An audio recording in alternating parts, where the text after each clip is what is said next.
ایک ہی مسکین کو 60 مسکینوں کا کھانا دینا، اس کا کیا حکم ہے؟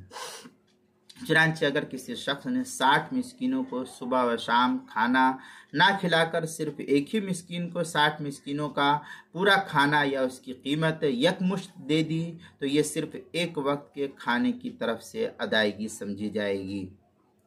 ہاں اگر روزانہ ایک مسکین کے بقدر کھانا، غلہ یا پیسہ وغیرہ اسے دیتا رہا روزانہ تو اس سے بلا شبہ کفارہ ادا ہو جائے گا، یک دینے سے یہ ادائیگی نہیں ہوگی۔ چنانچہ در مختار میں ہے وَلَوْ أَبَاحَهُ كُلُّ طَعَامٍ فِي يَوْمٍ وَاحِدٍ دَفَعَةٌ أَجْزَاؤُهُ عَنْ يَوْمِهِ ذَلِكَ فَقَدْ اتِّفَاقًا وَكَذَا إِذَا مَلَكَهُ الطَّعَامُ بِالدَّفْعَةِ فِي يَوْمٍ وَاحِدٍ عَلَى الْأَحْصَى۔ اس طریقے کی عبارت در مختار شامی کتاب الطلاق باب الکفارہ جلد نمبر 5 صفحہ نمبر 145۔